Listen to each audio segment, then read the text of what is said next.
के सामर्थ्य नाम से आप सभी लोगों को एक और बार जय मसीह की। और इस समय हम एक वचन के आधार पर लगातार प्रचार करते आ रहे हैं। उस वचन के आज अंतिम प्रचार है यिर्मयाह भविष्यद्वक्ता की पुस्तक, उसकी 29 अध्याय 11, 12, 13 पद के अनुसार हम परमेश्वर के वचन पर अध्ययन करते आ रहे हैं। इस प्रचार का मुद्दा why should we believe God, हम क्यों परमेश्वर पर विश्वास करें, परमेश्वर पर विश्वास रखें, क्यों रखें। इस संबंध में मैं बहुत प्रचार कर चुका हूं, लेकिन आज भी मैं इस वचन के आधार पर परमेश्वर हमारे जीवन में योजना बनाता है और वो योजना बनाने वाला परमेश्वर है। God has a plan for you, परमेश्वर के पास आपके लिए एक योजना है।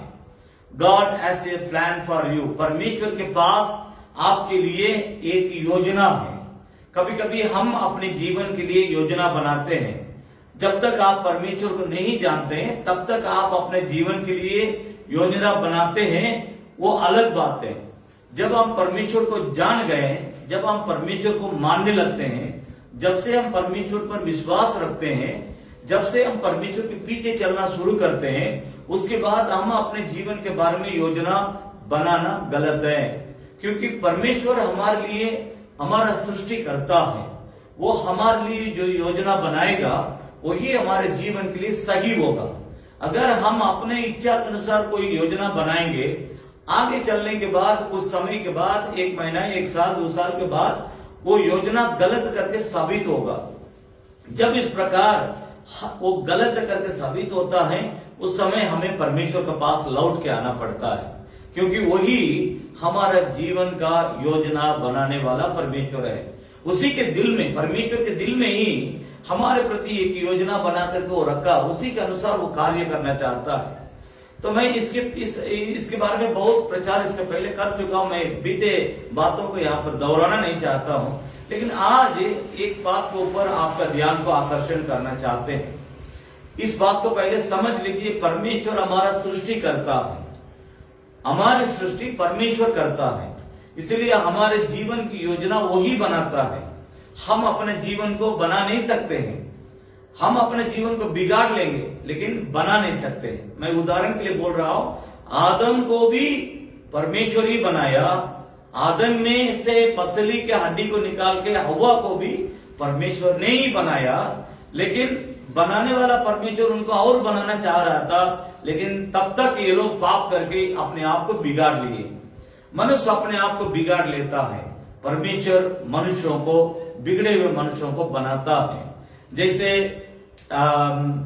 कुम्हार जो मिट्टी का बर्तन बनाता है, उस मिट्टी को कहीं दूर में से जाकर के वो खोद के लाता है, अपने द्वार पर रख करके उस मिट्टी को पानी में डाल के फुलाता है, फिर अपने पैर से बहुत मेहनत करके उसको रोदता है, फिर अपने हाथों से उस मिट्टी को साध कर छक्की के ऊपर रख करके उसके दिमाग में, उसके दिल में ताली बनाने की इच्छा है, या बर्तन बनाने की इच्छा है, या पानी पीने वाला जग मग बनाने की इच्छा है, उसके दिल में ये योजना रहती है, उसके दिमाग में ये योजना रहती है, उसके दिल में उस योजना के तहत कुम्हार मिट्टी से साध के बर्तन बनाता है। जिस तरह वो है, उसी तरह हमारे जीवन को भी परमेश्वर अपने हाथ से बनाता है। जो अपने आप को परमेश्वर के हाथ में हवाला कर देते हैं, अर्पण करते हैं, सौंप देते हैं, उनका जीवन को परमेश्वर बनाता है। एक बात और समझ लीजिए, हम सभी लोगों के जीवन के प्रति परमेश्वर के दिल में एक योजना है।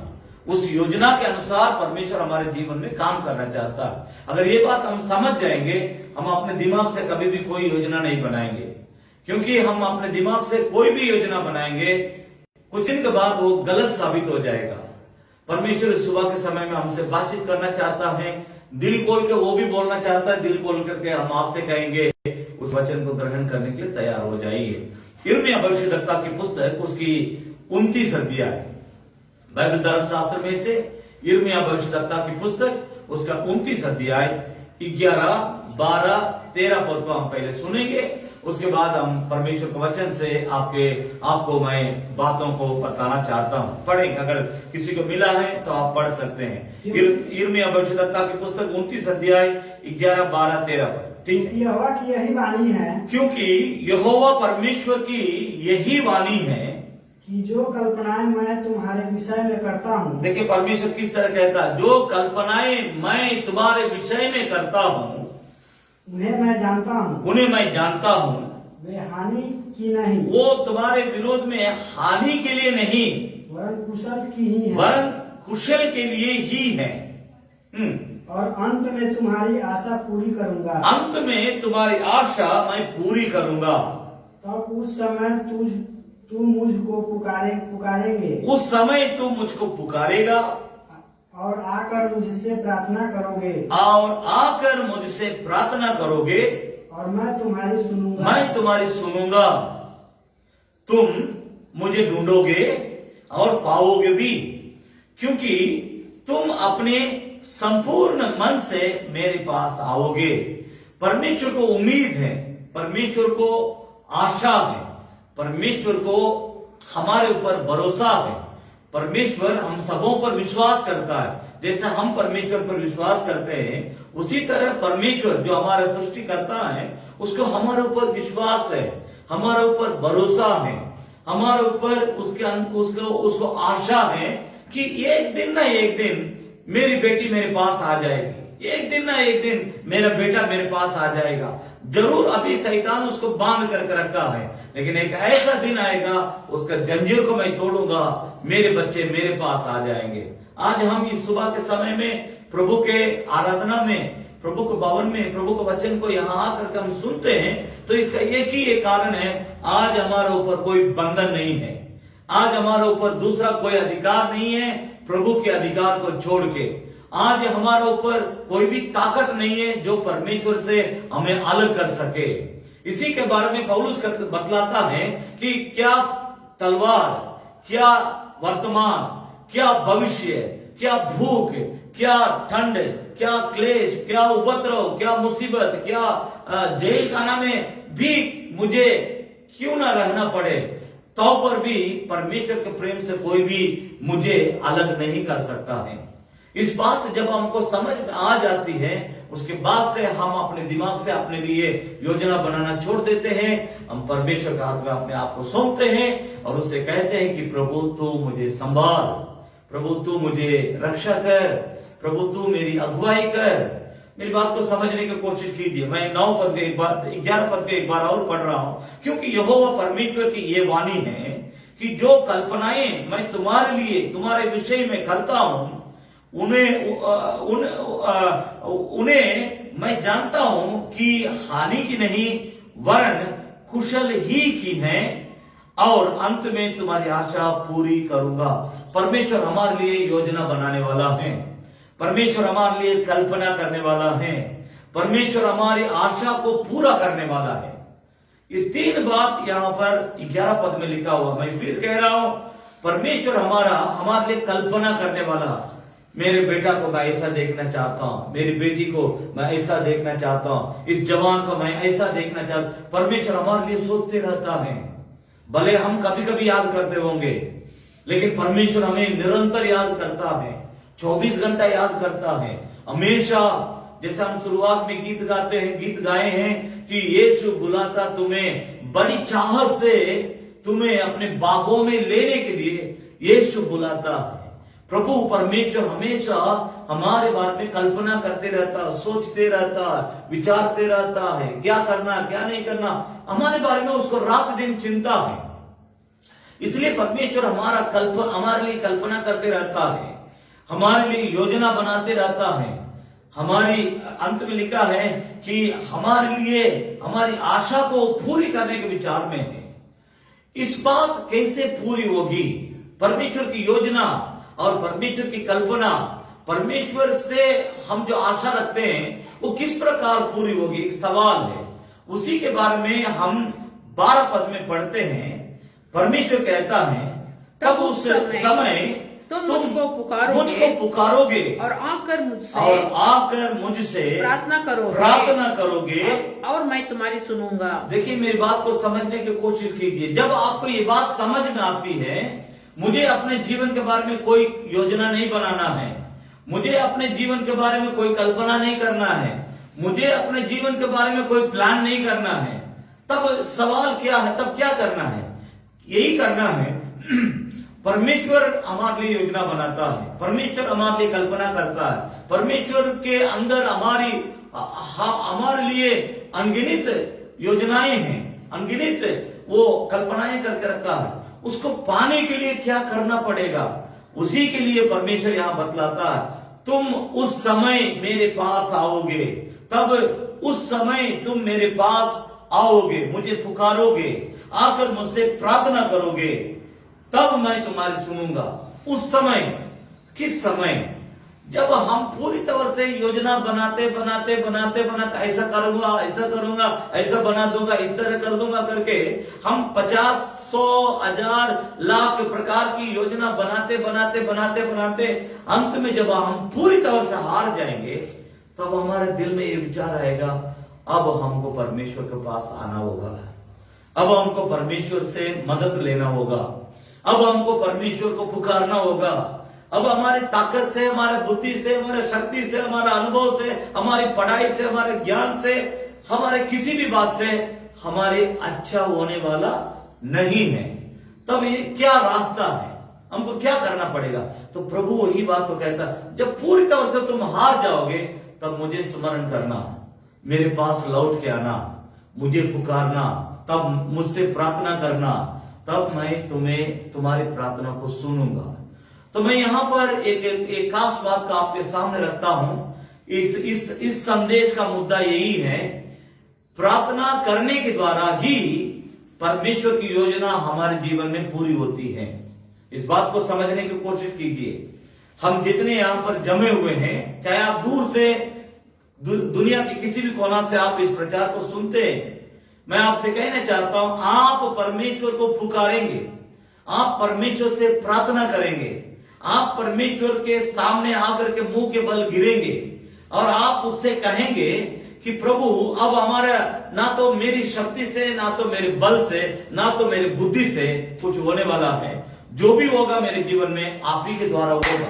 इस प्रकार जब आप संपूर्ण समर्पण और संपूर्ण अर्पणता के साथ परमेश्वर के सामने आके गिरेंगे, तब परमेश्वर आपकी प्रार्थना को सुन करके अपनी इच्छा के अनुसार, अपनी कल्पना के अनुसार, अपनी योजना के अनुसार आपके जीवन में काम करना शुरू करेगा। कितना लोग चाहते हैं कि परमेश्वर की योजना मेरे जीवन में पूरी हो, परमेश्वर की इच्छा मेरे जीवन में पूरी हो, परमेश्वर की कल्पना मेरे जीवन में पूरी हो। अगर आप इस प्रकार चाहते हैं तो आप इस बात को समझ भी सकते हैं कि आप इस बात को समझेंगे कि ये मेरे हाथ की बात नहीं, मेरी शक्ति की बात नहीं, मेरी बुद्धि की बात नहीं, सीधे मुझे परमेश्वर के सामने आके गिरना होगा, तब वो मेरी प्रार्थना को सुनेगा, मेरे लिए उत्तर देगा। मैं इस बात को, इस संदेश को इस प्रकार आपके सामने, जिस तरह परमेश्वर मेरे दिल को उबारा, उस प्रकार मैं आपके सामने रखना चाहता हूं। ध्यान दीजिएगा, प्रार्थना करने के द्वारा आपके जीवन में परमेश्वर की योजना पूरी होगी। दाऊद नामक एक इंसान था, जो इस्राएल का रहने वाला, जो चरवाहा का परिवार में, चरवाहा समझ रहे ना, भेड़ बकरी चराने वाला, उस परिवार में, उसके घर में चरवाहा के काम लोग उसके पूर्वज करते थे, उसके सब कोई करते थे, तो इसलिए उसको भी चरवाहा बन करके भेड़ बकरियों को चराना पड़ता था। तो अब आप समझ लीजिए, किसी देश में एक लड़का जो कम उम्र पे भेड़ बकरी चरा रहा है, अब वो लड़का किस प्रकार परमेश्वर को पुकारता है, परमेश्वर से प्रार्थना करता है, उसके चलते परमेश्वर उसके जीवन में किस प्रकार कार्य करता है, उसको समझने के लिए भजन संहिता की पुस्तक मैं 3 बात को दाऊद के जीवन में से आपके सामने रखना चाहता हूं, ताकि आप समझ लें। उसके बाद मैं 3 और व्यक्ति के बारे में बाइबल धर्म से, यीशु मसीह के दिन में किस प्रकार यीशु प्रभु उनके जीवन में अपना योजना और कल्पना को पूरा किया, इच्छा को पूरा किया, उसके बारे में मैं आपको बतलाने के लिए चाहता हूं। ध्यान दीजिए। तो इस भजन संहिता की पुस्तक उसकी 4 अध्याय, उसमें 30 पद है। पहले वचन इसको पढ़े। 3 वचन को मैं इस किताब में से सुनाना चाहता हूं, थोड़ा सा समझने की कोशिश कीजिए। भजन संहिता उसकी 4 अध्याय 30 पद है। ये जान रखो कि यहोवा ने भक्त को अपने लिए, यहोवा परमेश्वर ने भक्त को अपने लिए अलग कर रखा है। जब मैं यहोवा को पुकारूंगा तब वो सुन लेगा। तब मेरा परमेश्वर मेरा प्रार्थना को सुन लेगा। कितना कॉन्फिडेंट के साथ बोलता है, कितना अटल विश्वास है, कितना परमेश्वर पर भरोसा है, कितना परमेश्वर के ऊपर आशा है, कितना परमेश्वर की निकटता को महसूस करते हुए अनुभव के साथ इस भेड़ बकरी चराने वाला कम उम्र का एक जवान लड़का अपना अनुभव को बतलाता है। जब मैं परमेश्वर को पुकारूंगा तब वो मेरी प्रार्थना को सुन लेगा। इस सुबह के समय में मैं आपसे कहना चाहता हूं, अगर आप अपनी ताकत से जीना चाहते हैं, परमेश्वर को पुकारने की जरूरत नहीं। अगर आप अपने ताकत से जी करके संसार में कुछ नहीं कर सकते हैं, ये बात आपको अगर अच्छी तरह से समझ में आ जाती है, आज इस चरवाहा दाऊद की तरह आप अपने जीवन को परमेश्वर के हाथ में सौंप दीजिए। कितना सुंदर ढंग से कहे, कितना विश्वास है, कितना फुल्ली कॉन्फिडेंट के साथ इस बात को बोलता है। जब मैं पुकारूंगा मेरा परमेश्वर यहोवा मेरी प्रार्थना को सुन लेगा। मैं आपसे कहना चाहता हूं, आपके परमेश्वर वो है, जब आप प्रार्थना करके पुकारेंगे, हे प्रभु यीशु, हे मेरा परमेश्वर, हे पवित्र आत्मा, मेरी प्रार्थना को सुनिए और मुझे बचाइए, मुझको उत्तर दीजिए, मेरी सहायता कीजिए और मेरे सहयोग कीजिए। मेरे जीवन में आप अपनी इच्छा के अनुसार कार्य कीजिए करके जब आप अपने दिल से पुकारेंगे, तब परमेश्वर आपके जीवन में काम करेगा। मैं फिर से कहना चाहता हूं, ना तो बल से, ना तो शक्ति से, ना तो बुद्धि से, ना तो अनुभव से, ना पैसा से, ना इस संसार की किसी धन दौलत से हमारे जीवन में परमेश्वर की इच्छा पूरी होगी, परंतु परमेश्वर के आत्मा, परमेश्वर का पवित्र आत्मा और परमेश्वर का पवित्र वचन के द्वारा ही हमारे जीवन में परमेश्वर की योजना और उसकी इच्छा पूरी होगी। इस बात को समझ लीजिए। ये फिर मैं तीसरी बार बोल रहा हूं, जब मैं पुकारूंगा, दाऊद कहता है, जब मैं प्रार्थना करूंगा, जब मैं मेरा परमेश्वर का नाम लेकर के पुकारूंगा,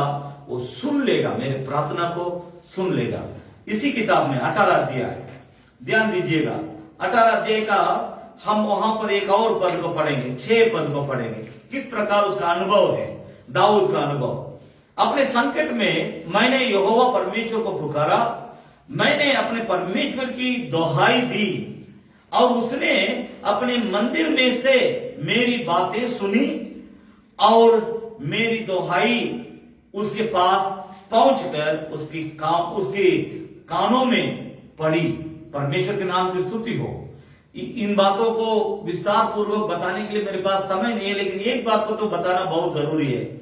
उसने अपने मंदिर में से सुनी, अपने मंदिर में से मेरी बातें सुनी। क्यों आराधना करने के लिए आना है, मेरी बात को समझने की कोशिश कीजिए।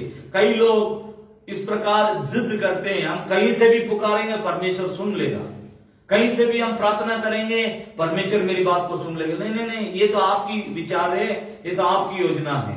बाइबल धर्मशास्त्र में लिखा है, 6 दिन तुम काम करना, 7वां दिन मेरे लिए आराधना करने के लिए मेरे पास आना।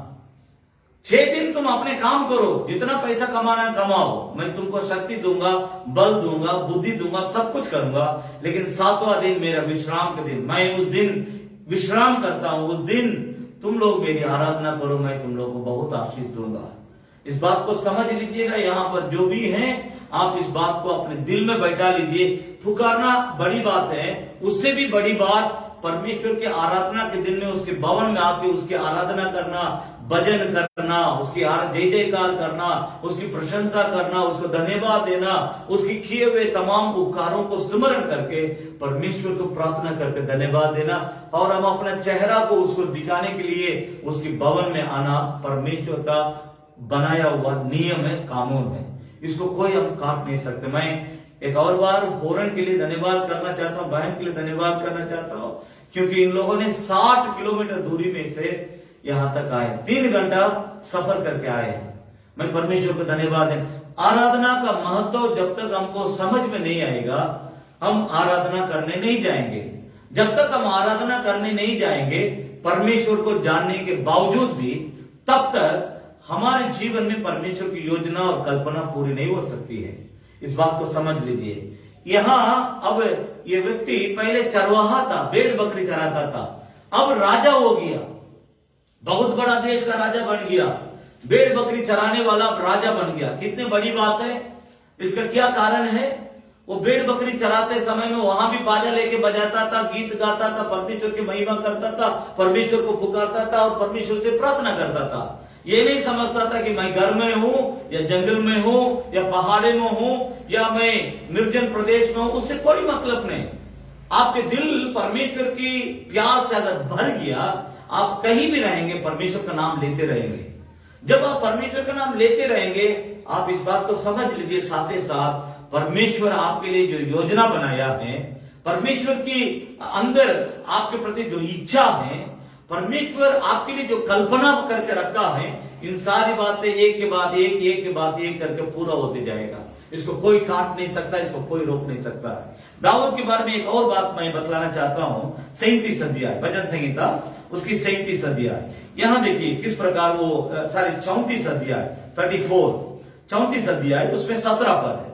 यहां पर एक बात को मैं आपके सामने रखता हूं। दाऊद फिर प्रार्थना के बारे में, परमेश्वर की आराधना के बारे में, परमेश्वर को पुकारने के बारे में किस प्रकार कहता है। धर्मी दोहाई देते हैं, धर्मी दोहाई देते हैं और यहोवा सुनता और है, यहोवा परमेश्वर सुनता है और उनको सब विपत्तियों से छुड़ाता है। ध्यान दीजिएगा, परमेश्वर के लोग जब परमेश्वर से प्रार्थना करते हैं, परमेश्वर को पुकारते हैं, परमेश्वर को दोहाई, एक शब्द यहाँ पर इस्तेमाल किया, दोहाई देते हैं, अर्थात पुकारते हैं, उसका नाम लेकर के उससे प्रार्थना करते हैं, यहोवा परमेश्वर उनकी प्रार्थना को सुनता है। ध्यान दीजिए, एक सवाल है, परमेश्वर की योजना, परमेश्वर की इच्छा, परमेश्वर की कल्पना मेरे जीवन में कैसे पूरी होगी। जो हमारी अंदर की सवाल है, उस सवाल का जवाब यहां परमेश्वर को वचन से हमें मिलता है। दाऊद कहता है, धर्मी दोहाई देते हैं और यहोवा परमेश्वर सुनता है और उनको सब विपत्तियों से परमेश्वर छुड़ाता है। जब आप विपत्तियों से छूट जाएंगे, उसके बाद परमेश्वर की योजना आपके जीवन में पूरी होगी। इस बात को समझ लीजिएगा। मैं नहीं जानता हूं आज के समय में आपके क्या विपत्ति है, आपको क्या कष्ट है, आपको क्या दुख है, आपको क्या चिंता है, किस प्रकार की समस्या है, किस बात को लेकर के आप रोते रहते हैं, किस बात को लेकर के आप अशांति में रहते हैं, किस बात को लेकर के आप चिंता में रहते हैं, हम नहीं जानते हैं। लेकिन परमेश्वर की तरफ से एक बात मैं बतलाना चाहता हूं, जब तुम पुकारोगे, जब तुम्हारे परमेश्वर का नाम लेकर के प्रार्थना करोगे, जब धर्मी परमेश्वर को दोहाई देगा, परमेश्वर उनके प्रार्थना को सुनेगा और उनकी सभी विपत्तियों से उनको दूर करेगा, छुटकारा देगा। परमेश्वर के नाम की स्तुति हो। मेरी बात को समझने की कोशिश कीजिए। बहुत सारी समस्या में रहने वाला व्यक्ति था ये दाऊद, खुद उस देश का राजा। ये दाऊद राजा बनने से पहले, जबकि उसका ये दामाद था, राजा का बेटी मीकाल से इसकी शादी हुई थी, उसको खुद राजा यानी राजा दाऊद, उसका दामाद, राजा का दामाद है, उसको कत्ल करने के लिए लोगों को उसके पीछे लगा दिया। जब तक दाऊद को तुम लोग मार नहीं डालेंगे, तब तक मुझसे आकर मुलाकात नहीं करना। लेकिन ये व्यक्ति प्रार्थना से जीने वाला, ये व्यक्ति परमेश्वर को दोहाई देने वाला, ये व्यक्ति परमेश्वर से मदद मांगने वाला, ये व्यक्ति हमेशा दुआ प्रार्थना में बने रहने वाला, इसके चलते लाख इसके विरोध में लोग खड़े हुए थे।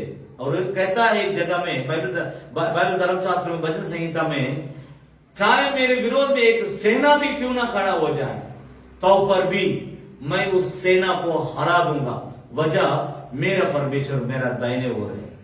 मेरा परमेश्वर अगर मेरा दाहिने ओर है, मुझे कौन बिगाड़ सकता है। मेरी बात को समझने की कोशिश कीजिए।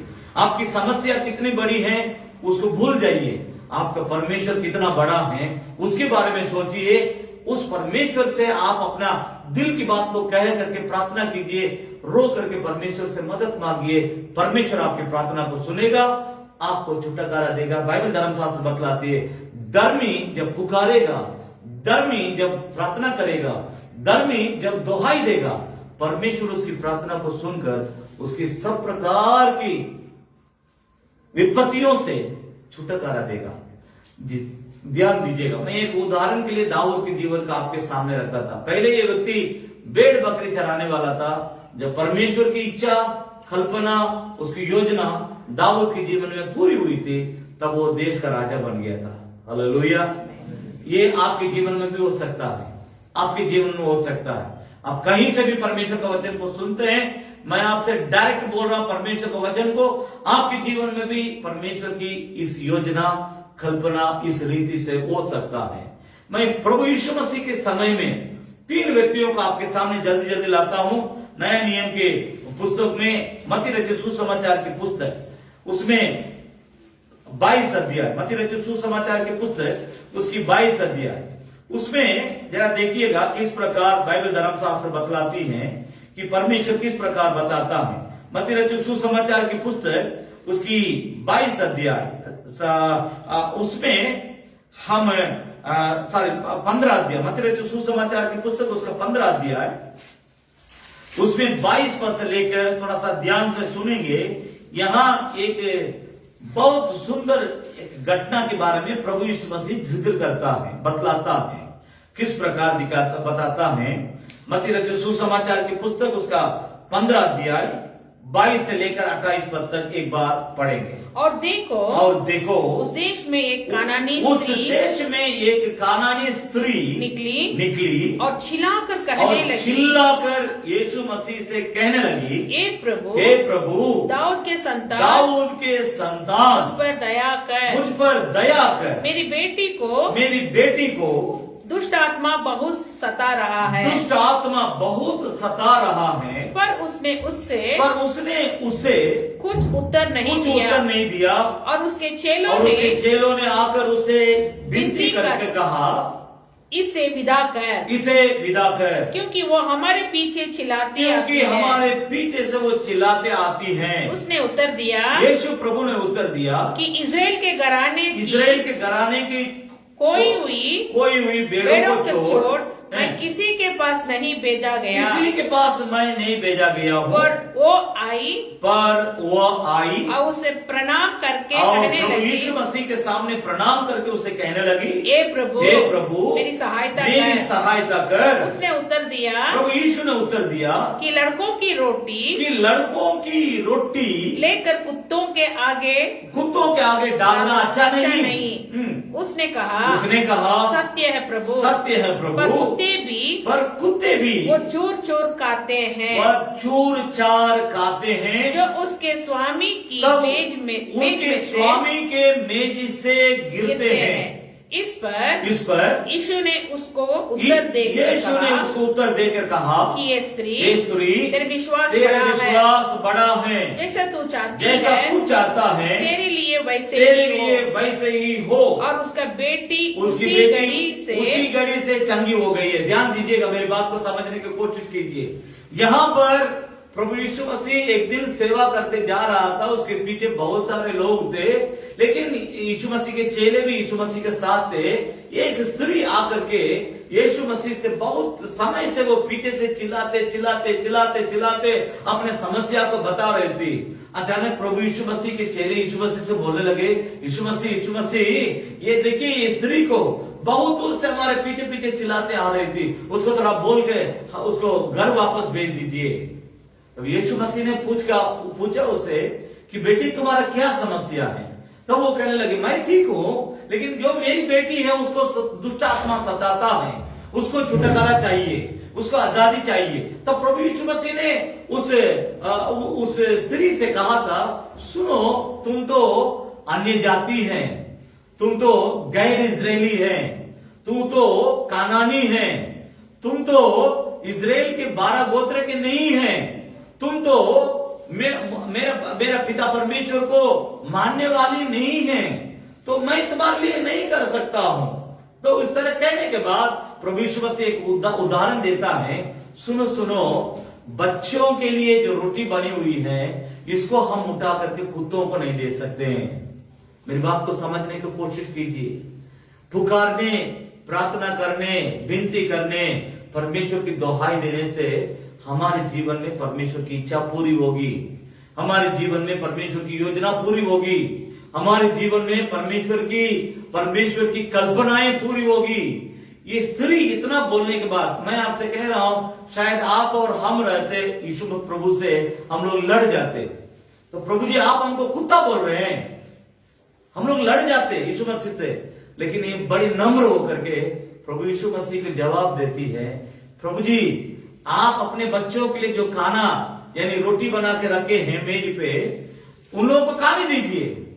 जब वे लोग खाएंगे, खाने के समय में मेज में से जो छूर चार नीचे गिरेगा, खाने के समय में नीचे गिरता है ना, कितना भी अच्छा खाने वाला आदमी है, इतना चावल मान लीजिए, चाहे इतना चावल आप खाते हैं, चाहे 4 रोटी खाते हैं, सब्जी खाते हैं, तो जरूर कुछ तो थाली में से बाहर निकल के गिर जाता है ना। तो वो स्त्री उसी के बारे में बोल रही थी, आप अपने लोगों को सब कुछ दे दीजिए, उन लोग खाने के समय में जो भी नीचे गिरेगा उसको मेरे लिए दे दीजिए, उससे मेरी बेटी ठीक हो जाएगी। मैं इतना आपके ऊपर विश्वास करती हूं, मैं आपके ऊपर इतना आशा रख करके आई हूं, मैं इतना आपको पुकारती हूं, इतना मैं विश्वास करती हूं, इतना मैं प्रार्थना करती हूं, और मैं इतना आशा रखती हूं कि आप ही के द्वारा मेरी बेटी ठीक होगी। भले आप एक रोटी उठा करके मत दीजिए, लेकिन आपके लोग खाने के समय में जो उनकी मेज से, उनकी थाली में से नीचे गिर जाएगा, उतना ही मेरी बेटी खा लेगी। मेरी बेटी दुष्ट आत्मा से, शैतान से हमेशा के लिए छुटकारा पाएगी। तो प्रभु यीशु मसीह उसको जवाब देता है। क्या जवाब देता है? मैं आप सुन करके हैरान हो जाएंगे। जब 26 पद को मैं पढ़ रहा हूं, उसने उत्तर दिया कि लड़कों की रोटी लेकर कुत्तों को आगे डालना अच्छा नहीं। तब वो स्त्री बोलती है, उसने कहा सत्य है प्रभु, पर कुत्ते भी वह चूर चार खाते हैं।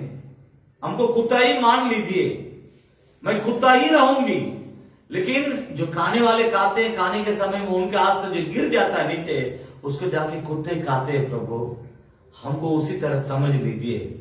प्रार्थना करने का तरीका हम लोगों को सिखाती है, परमेश्वर पर विश्वास करने का तरीका हम लोगों को सिखाती है, परमेश्वर से मांगने और उसको पुकारने का तरीका हम लोगों को सिखाती है। तो वो ये नहीं बोली कि ठीक है प्रभु, आप अगर नहीं करेंगे तो मैं अपने बेटी को लेकर के घर चले जाऊंगी, वैसा नहीं। कहती है कुत्ते घर के मालिक खाते समय में जो नीचे गिरता है, उस छूर चार को कुत्ते खाते हैं। मैं उसको खाने के लिए तैयार हूं। जो उनके स्वामी के मेज से गिरते हैं छूर चार, उसको कुत्ते खाते हैं। तो तुरंत यीशु मसीह उत्तर देता है। इस पर प्रभु यीशु ने उसको उत्तर देकर कहा कि हे स्त्री, तेरा विश्वास बड़ा है, जैसा तू चाहती है तेरे लिए वैसे ही हो। और उसी घड़ी बेटी उसी घड़ी की बेटी उसी घड़ी से चंगी हो गई। उसकी बेटी उसी घड़ी से चंगी हो गई, यानी उसके अंदर का जो दुष्ट आत्मा, शैतान था, भूत प्रेत था, उसके अंदर से भाग गया। मैं आपसे कहना चाहता हूं, अगर ये स्त्री परमेश्वर से प्रार्थना नहीं की होती, यीशु मसीह से अपना दिल की बात को नहीं बताई होती, यीशु मसीह से मदद नहीं मांगी होती, यीशु मसीह से अपने समस्याओं को नहीं बताई होती, वो तो अपने से कह रहे हैं कि हम नहीं देंगे, हम नहीं प्रार्थना करेंगे, हम तुम्हारे बेटी को चंगा नहीं करेंगे करके वो खुद कह दिए। हम तो उसके मुंह से मैंने अपने कान से सुन ली उसके कहते हुए, अब हम क्या प्रार्थना करेंगे? मेरी बात तो आप समझ रहे हैं? अब मुझे प्रार्थना करने से क्या फायदा होगी? वैसा वो उल्टा नहीं सोच रहे थे। वो तो कहने के लिए कह दिए, लेकिन मैं नहीं छोड़ूंगी प्रभु आपको। मुझे मालूम है मेरी समस्या आप ही के द्वारा ठीक होगा, मेरी बेटी आप ही के द्वारा ठीक होगी, मेरा घर का भूत आप ही के द्वारा दूर होगा, मेरा जिंदगी आप ही के द्वारा बनेगा, मेरा जीवन को संवारने का ताकत केवल तुझ में है। इसलिए मैं आपको पीछा करते रहूंगी जब तक आप मेरी बेटी को छुड़ाएंगे नहीं शैतान से, छुटकारा नहीं देगा तब तक मैं आपको नहीं छोड़ूंगी। आज हम एक सबक सीखे आपके जीवन में परमेश्वर की योजना यही था कि उस बच्ची के अंदर का दुष्ट आत्मा को यीशु मसीह निकाले, लेकिन उसने एक शर्त को उसके सामने रखा, नहीं, मैं तो इजरायलियों के लिए आया हूं, मैं अन्य जातियों के लिए नहीं आया हूं, मैं इजरायलियों के लिए आया हूं, मैं इजराइल के घराने के लिए आया हूं, मैं तुम्हारे लिए नहीं कर सकता। एक बार बोल करके प्रभु देखता है, लेकिन ये स्त्री छोड़ती नहीं है, बोलती है जब तक आप नहीं ठीक करेंगे, मुझे मालूम है आपके द्वारा मेरी बेटी ठीक नहीं हो सकती है, जब तक आप नहीं ठीक करेंगे तब तक हम आपको छोड़ेंगे नहीं।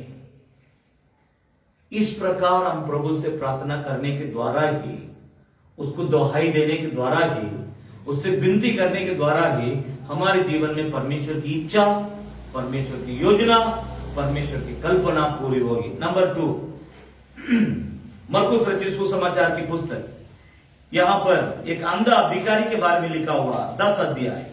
मरकुस रचित सुसमाचार की पुस्तक उसका 10 अध्याय। यहां पर देखिएगा कि यहां पर एक अंधा व्यक्ति है। 42 पद से पढ़ेंगे, 46 से पढ़ेंगे। मरकुस book of mark 10th chapter, मरकुस उसका 42 पद से, 10 अध्याय की 42 पद से हम पढ़ेंगे, सुनेंगे। पढ़े 46। और वे यरीहो में आया, 46 ठीक। और वे यरीहो में आया, प्रभु यीशु मसीह जब यरीहो में आया, और जब वो और उसके चेले और एक बड़ी भीड़ यरीहो से निकलती थी, तो तिमाई का पुत्र तिमाई एक अंधा भिखारी सड़क के किनारे बैठा था। वो ये सुनकर कि यीशु नासरी है, पुकार कर कहने लगा कि ये दाऊद की संतान, यीशु मुझ पर दया कर। बहुतों ने उसको डांटा, चुप रहे, पर वो और भी पुकार कर कहने लगा, हे दाऊद की संतान मुझ पर दया कर। तब यीशु ने ठहर कर उसे बुलाओ, और लोगों ने उसे अंधे को बुलाकर उससे कहा, ढाढ़स बांध, उठ, वो तुझे बुलाता है। बस सुनिए, ध्यान से सुनिएगा। यहाँ पर एक समस्या है। एक व्यक्ति है जो जन्म से अंधा है। ये आधा में अंधा नहीं हुआ, जन्म से अंधा है। अंधा होने के कारण अब उसको परिवार चलाने के लिए उसके घर के कितने सदस्य थे नहीं मालूम, लेकिन उसके ऊपर एक मजबूरी थी कि किसी ना किसी तरह पैसा घर में पैसा कमा करके ले जाके देना पड़ता है। इस परिस्थिति में वो व्यक्ति जी रहा था, इसलिए उसको दूसरा कोई रास्ता नहीं मिला। एक ही रास्ता उसको दिखाई दिया कि मैं अंधा हूं, इसलिए मैं भीख मांगूंगा, लोग पैसा देगा। ये व्यक्ति सड़क के किनारे बैठ के भीख मांग रहा था। इसका नाम प्रतिमाई। उस रास्ता में प्रभु यीशु मसीह बड़ी भीड़ के साथ, चेलों के साथ जा रहा था।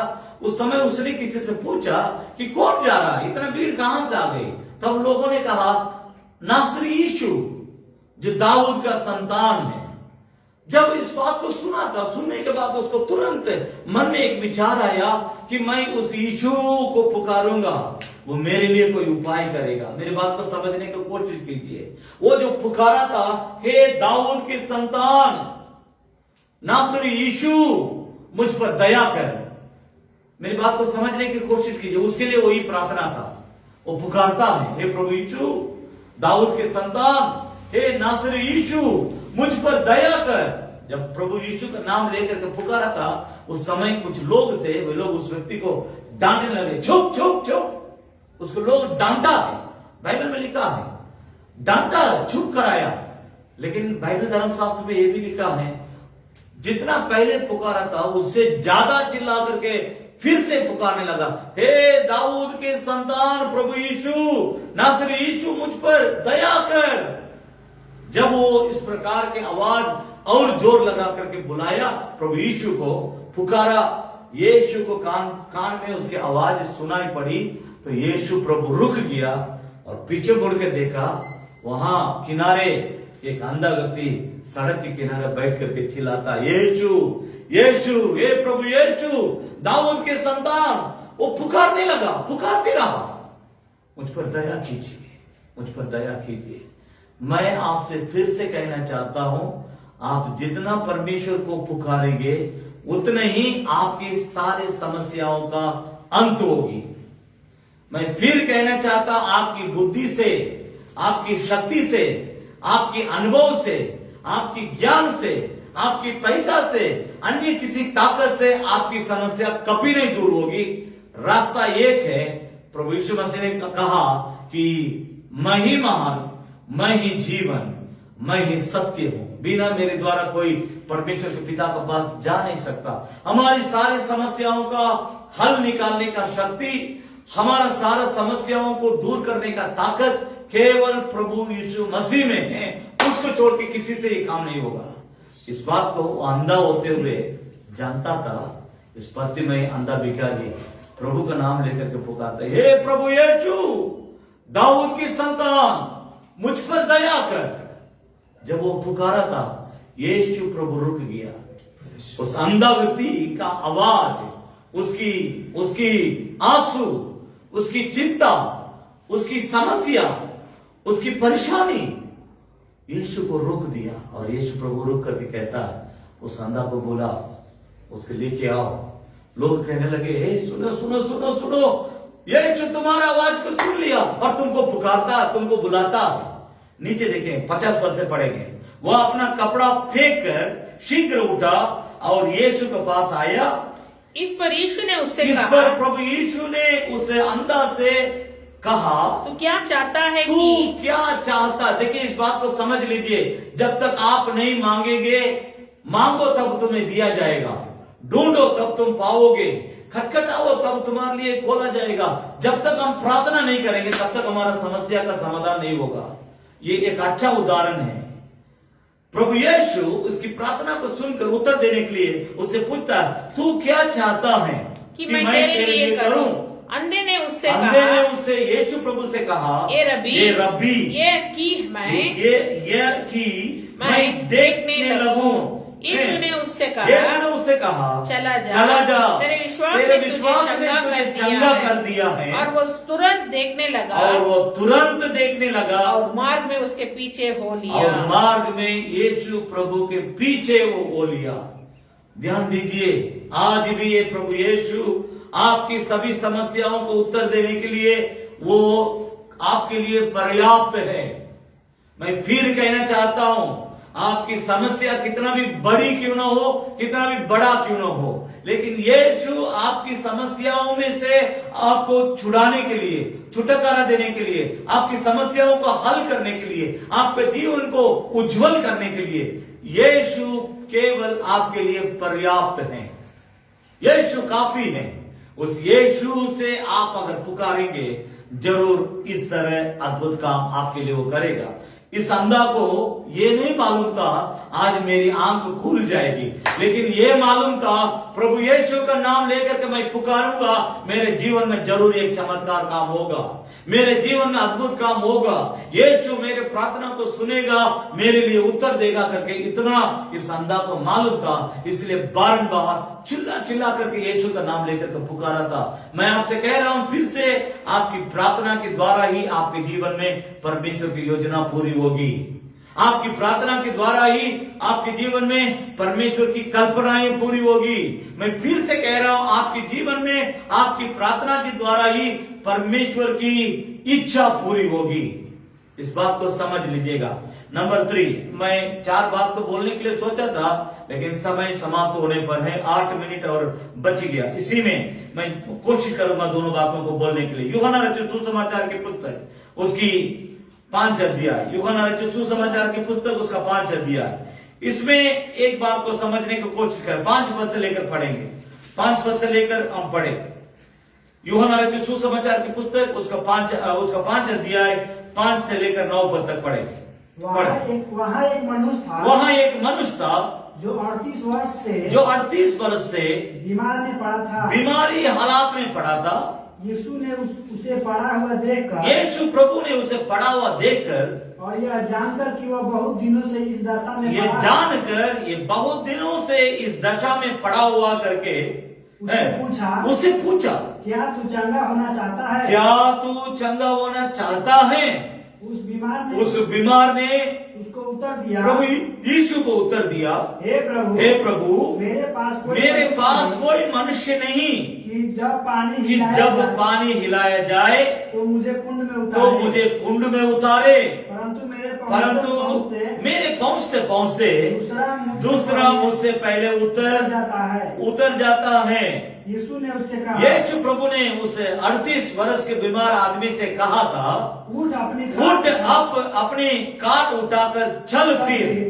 और वह मनुष्य तुरंत चलने फिरने लगा। 10 पद है। वह सब्त का दिन था, इसीलिए यहूदी उसे बस ध्यान दीजिएगा। यहाँ पर एक आदमी, यहाँ एक कुंड है, आप बाद में इस अध्याय को पढ़ के समझ लीजिए। यहाँ एक तालाब है, उस तालाब के चारों तरफ उस जगह के सभी बीमार लोग आके लेटे रहते थे, इंतजार करते थे। अचानक स्वर्ग से एक स्वर्गदूत उस तालाब में उतर करके कुंड के पानी को हिलाता था। जब हिलाने लगता था, हिलाने के समय में जो आदमी वहां, मान लीजिए वहां 200 है, 2000 है, 20,000, जितना भी बीमार आदमी वहां पर लोग पड़े रहते थे, उनमें से जो आदमी पहले उस कुंड में कूदेगा, उस कुंड में उस पानी में उतरेगा, उसको चंगाई हो जाती थी, वो व्यक्ति चंगा हो जाता था। स्वर्गदूत उतर के पानी को हिलाने के समय जो भी पहले उतरेगा उस व्यक्ति चंगा होता था। कितना भी भयानक बीमारी के में रहने वाला व्यक्ति क्यों न हो, उसको चंगाई मिलती थी। लेकिन यहाँ इस कुंड के चारों तरफ रहने वाले लोग में एक व्यक्ति था जो 38 साल, उसके जिंदगी का आधा समय समझ लीजिए। और उन दिनों में लोग 80 उम्र तक ज्यादा आराम से जी जाते थे, तो समझ लीजिए उसका जिंदगी का आधा समय वहीं पर कट गया। 38 साल पड़ा हुआ कुंड के साथ, चारों तरफ लोगों के साथ। बहुत लोग आते थे, बहुत लोग चंगे होते थे, बहुत लोग चले जाते थे। ये सबको देखते रहता था, क्योंकि इसको उठना मुश्किल, चलना मुश्किल, पानी में जाकर उतरना मुश्किल, उसी जगह में वो सब काम करता था। मैं इसका मतलब मैं इस तरह समझता हूं, वो सब कुछ वहीं पर करता रहा होगा, पेशाब या टॉयलेट भी वहीं पर किया होगा। मेरी बात को समझने की कोशिश, इस कारण वो 38 साल वहां से उठ नहीं सक रहा है, चल नहीं पा रहा है, पानी में उतर नहीं पा रहा है। तो उसका हालात को देख करके स्वर्गदूत जाए या ना जाए, मैं जाऊंगा। मेरी बात को समझने को कोशिश कीजिए। प्रभु यीशु मसीह के दिल का विचार को समझिए। प्रभु यीशु मन में सोच लेता है, मैं जाऊंगा, मैं जाकर के उस 38 उम्र का व्यक्ति को मैं चंगा करूंगा। तब आप समझ लीजिए, इससे यू जस्ट इमेजिन, आप इसके बारे में सोचने के लिए थोड़ा सा कोशिश कीजिए, ये व्यक्ति कितना परमेश्वर को पुकारा होगा। परमेश्वर का दिल पिघल गया, परमेश्वर का दिल हिल गया, प्रभु यीशु मसीह का दिल को हिला दिया ये व्यक्ति। जबकि वो कुछ प्रार्थना किया करके यहां पर लिखा हुआ नहीं है, लेकिन उसकी मौन, उसकी साइलेंस, उसकी मौन, वो भीतरे भीतर रोया होगा, भीतरे भीतर चिल्लाया होगा, भीतरे भीतर कह दिया होगा इस प्रकार, अब मेरी उम्मीद खत्म हो गई, अब मेरे रास्ता बंद हो गई, अब मेरी जीना बेकार है, अब मेरे लिए कोई रास्ता खुलने वाला नहीं है, अब मेरे मदद करने वाला नहीं है। सब कोई आते हैं, ठीक होते हैं, चले जाते हैं। मैं 38 साल से यहीं पर पड़ा, मैं यहीं पर रहते रहते लगता मर जाऊंगा। उस हालात में प्रभु यीशु मसीह उसको ढूंढ के आया और उससे पूछता है, बेटा तुम क्या चाहता है कि मैं तुम्हारे लिए करूं? वो कहता है कि प्रभु मैं 38 साल से यहां पड़ा हुआ हूं, मैं चलना फिरना चाहता हूं। 8 पद में लिखा है, यीशु ने उससे कहा, उठ अपने काट उठाकर चल फिर। वह मनुष्य तुरंत चंगा हो गया और अपने काट उठाकर चलने फिरने लगा। मैं परमेश्वर का धन्यवाद देता हूं, इस व्यक्ति को यह नहीं मालूम था आज मैं चलूंगा। मैं आपसे कहना चाहता हूं, आज मैं दौड़ूंगा, आज मैं खड़ा होऊंगा, आज मैं यीशु मसीह को देखेंगा। इस मनुष्य को मालूम नहीं था, लेकिन दिल से पुकार अरमान को परमेश्वर से वो बतलाता था कि प्रभु प्रभु प्रभु मेरी बात को सुनिए, प्रभु मेरी प्रार्थना को सुनिए, प्रभु मेरे दिल की तड़प को समझिए। मैं चल नहीं सक रहा, मैं उठ नहीं पाता, मैं चल नहीं सकता, मैं कुछ कर नहीं पाता। मेरे सामने बहुत लोग आए, सब कोई चंगा होकर के चले गए, मैं यहाँ पर पड़ा हुआ मुर्दा जैसे जीवन रहते हुए मुर्दा जैसे पड़ा हुआ, मेरे लिए कुछ कीजिए प्रभु, मेरे लिए कुछ कीजिए। मैं फिर कह रहा हूं, आपका समस्या कितना भी बड़ा गंभीर क्यों न हो, दिल खोल करके आप उसको पुकारिए, दिल खोल करके उससे प्रार्थना कीजिए, दिल खोल करके उसके दिल का उसका दरवाजा को खटखटाइए, दिल खोल करके उसको दोहाई दीजिए। परमेश्वर सुनेगा, आपके लिए उतर के आएगा। जैसे इस मनुष्य के लिए यीशु उतर के आया और उसको पूरी तरह से चंगा किया। और वो व्यक्ति बहुत अच्छा आदमी, 14 पद को पढ़िएगा, 14 पद में क्या लिखा है। इन बातों के बाद वो मनुष्य यीशु को मंदिर में मिला, तब यीशु ने उससे कहा, देख तू तो चंगा हो गया है, फिर से पाप मत करना, ऐसा ना हो कि इससे कोई भारी विपत्ति तुझ पर आ पड़े। मेरी बात को समझने की कोशिश कीजिए। पुकारने वालों को प्रभु यीशु उत्तर देता है, वो हट नहीं करता है। बाइबल धर्मशास्त्र में लिखा है, प्रभु यीशु मसीह ने कहा, मेरे पास आने वालों को मैं हट नहीं करूंगा, मेरे पास आने वालों को मैं मेरे सामने से निकालूंगा नहीं, मुझसे भगाऊंगा नहीं, मुझसे दूर नहीं करूंगा।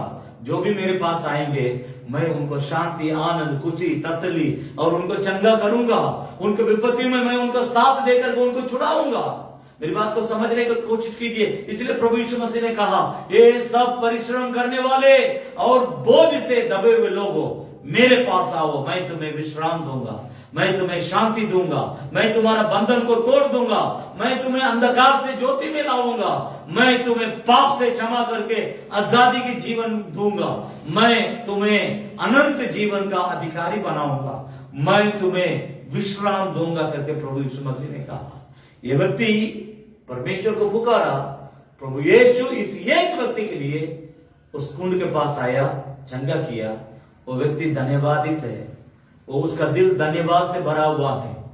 जब वो चंगा हो गया था, वो अपना घर जाकर के अपने लोगों को बताया होगा, सबको लेकर के चर्च में आ गया। यीशु यरूशलेम मंदिर में जिस दिन प्रचार करने गया, उस दिन यीशु उस मनुष्य को देख करके आनंदित हुआ और उसे कहा, देखो वो शब्द बहुत अच्छा है। 14 पद को मैं फिर पढ़ रहा हूं। इन बातों के बाद वह यीशु को मंदिर में मिला, तब उसने यानी यीशु ने उससे कहा, देख तू तो चंगा हो गया है, फिर से पाप मत करना, ऐसा ना हो कि इससे कोई भारी विपत्ति तुझ पर आ पड़े। जब एक बार हमको पाप की क्षमा मिल जाती है, जब हमको परमेश्वर पाप के बंधन से आजाद कर देता है, छुटकारा दे देता है, उसके बाद उस पाप के ओर लौट के नहीं जाना। आइंदा पाप मत कर, क्योंकि तुम्हारे जो दुर्दशा था उससे कोई भारी बीमारी, कोई भारी समस्या तुम्हारे ऊपर आना पड़े। इसलिए पाप से अलग रहो, मेरे पीछे चलो, मुझ में बने रहो। मैं इसके साथ एक और बात को बतलाता हूं, सिर्फ हम बतला करके अंत करते। ध्यान दीजिए, पुकारने वालों को प्रभु उत्तर देता है। इस व्यक्ति को यह नहीं मालूम था, आज मैं उठूंगा, आज मैं चलूंगा, इसके बाद मैं मंदिर जाऊंगा, यीशु मसीह से मैं मंदिर में मिलूंगा, मेरे घर के लोगों को बतलाऊंगा, मेरे गांव के लोगों को यीशु मसीह के पास लेके आऊंगा। ये सब इसको कुछ भी मालूम नहीं था, लेकिन एक मालूम था, एक बात मालूम था कि परमेश्वर को पुकारने से मेरे जीवन में उसकी इच्छा पूरी होगी, परमेश्वर से प्रार्थना करने से मेरे जीवन में उसकी योजना पूरी होगी, परमेश्वर से प्रार्थना करने से मेरे जीवन में उसकी कल्पना पूरी होगी। जैसे वो विश्वास के साथ परमेश्वर से प्रार्थना किया था, वैसे ही परमेश्वर उसके जीवन में कार्य किया। अंत में लूका रचित सुसमाचार की पुस्तक उसका 18 अध्याय 1 से लेकर आप 7 पद तक पढ़ेंगे। वहां एक विधवा के बारे में एक बात, एक दृष्टांत को प्रभु यीशु मसीह बतलाता है। उस विधवा, अब हम पूरा नहीं पढ़ पाएंगे, बाद में हम आपको बतलाएंगे। ध्यान दीजिएगा, लूका रचित सुसमाचार की पुस्तक उसका 18 अध्याय 1 से लेकर 7 पद तक वहां लिखा हुआ है कि प्रभु यीशु मसीह इस दृष्टांत को बतलाता है।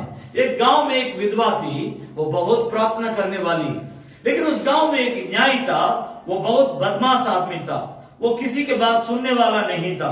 वो उसे विधवा की समस्या को जा करके अपने गांव का मुखिया से वो बताती थी, लेकिन वो सुनने के लिए तैयार नहीं था, क्योंकि उसके बारे में बाइबल धर्मशास्त्र बतलाती है ना तो वो परमेश्वर से डरता था ना किसी इंसान से डरता था, वो किसी से डरने वाला नहीं था। इस कारण उसका दिल बहुत कठोर था। फिर भी ये विधवा, 5 पद को मैं पढ़ रहा था, पर भी ये विधवा मुझे सताते रहती है। ये विधवा बारंबार जाकर के उनको बताते रहती थी, बोलते रहती थी, उनको सुनाते रहती थी, ए मुखिया जी मेरी समस्या ऐसा है, आप इसमें कुछ समाधान कीजिए, मेरे लिए कुछ मदद कीजिए, मेरी प्रार्थना को सुनिए, मेरे लिए उत्तर दीजिए करके। तो पर भी ये विधवा मुझे सताते रहती है, इसलिए मैं उसका न्याय चुकाऊंगा। 5 पद को मैं पढ़ रहा हूं, कहीं ऐसा ना हो कि घड़ी घड़ी आकर अंत को मेरा नाक में दम करे। प्रभु यीशु मसीह आगे 6 पद को पढ़ रहा हूं, प्रभु यीशु ने कहा सुनो कि ये अधर्मी न्यायी क्या कहता है, सो क्या परमेश्वर अपने चुने हुओं का न्याय न चुकाएगा? जो रात दिन परमेश्वर की दुहाई देते रहते हैं, वह दुहाई देते रहते हैं, और क्या वह उनके विषय में देर करेगा? सुंदर हमारे लिए शिक्षा है। प्रार्थना करने वालों के जीवन में परमेश्वर की इच्छा पूरी होती है। मैं फिर से अंत कर रहा हूं, फिर से इस बात को कहते हुए, प्रार्थना करने के द्वारा ही हमारे जीवन में परमेश्वर की योजना पूरी होगी, परमेश्वर की कल्पना पूरी होगी, परमेश्वर की इच्छा पूरी होगी, केवल प्रार्थना करने के द्वारा ही। आज आप अपने प्रार्थना के जीवन के बारे में थोड़ा सा याद कीजिए, किस प्रकार आप प्रार्थना करते हैं।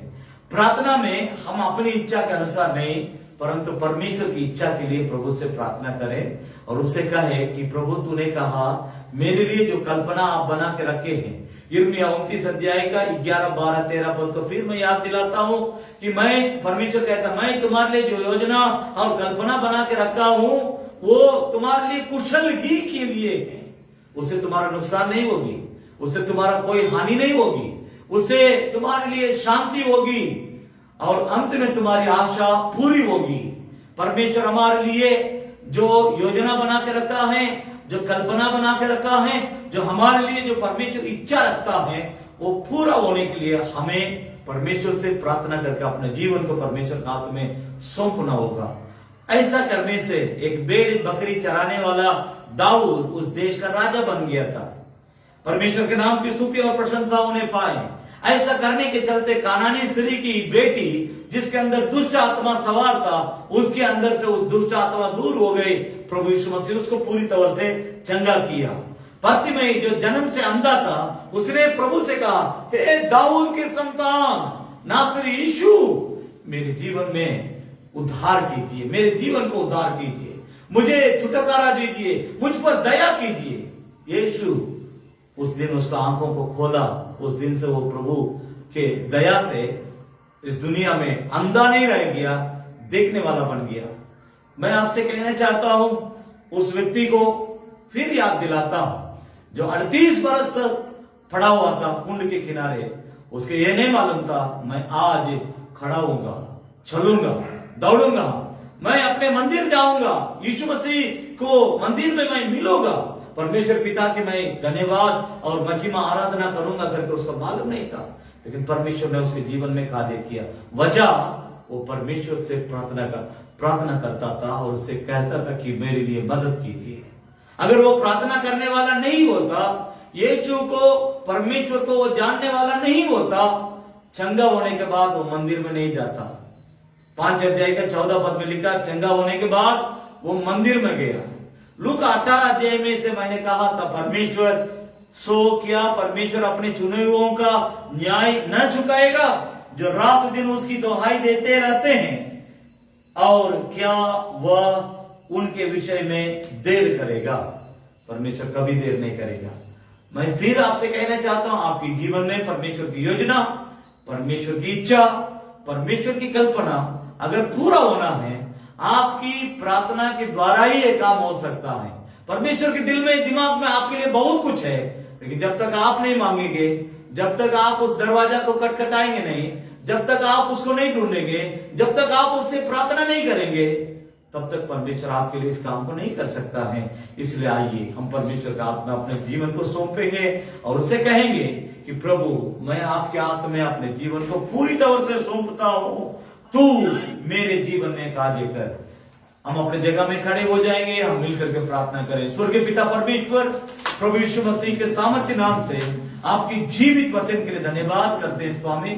आपके वचन में जीवन है जो हमें आपके साथ जोड़ देती है, और प्रार्थना करते हैं सुबह के समय में परमेश्वर पिता तूने जो वचन हमारे लिए दिया है, उस वचन के आधार पर मेरे जीवन में, चाहे कलीसिया चाहे दूर से सुनने वाले कोई भी क्यों ना हो, हम सबों के जीवन में आपकी इच्छा, आपकी योजना और आपकी कल्पना अगर पूरा होना है, प्रार्थना करने के द्वारा ही आपकी योजना, आपकी कल्पना, आपकी स्वामी इच्छा हमारे जीवन में पूरी हो सकती है।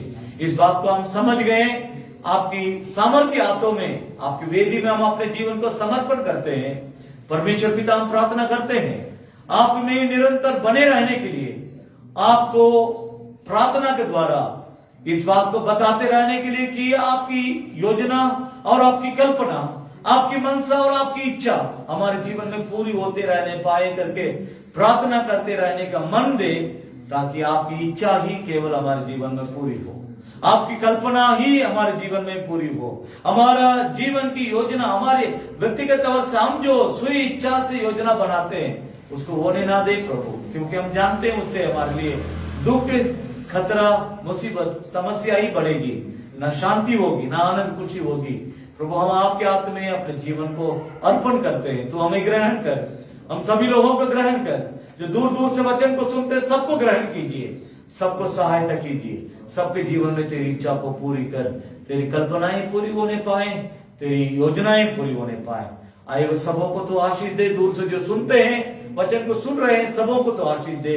सारी इज्जत और महिमा तुझे देते हुए प्रार्थना प्रभु यीशु मसीह के सामर्थ्य नाम से मांगते हैं, सुन और ग्रहण कर ले पिता। आमेन। आमेन। हे मेरे मन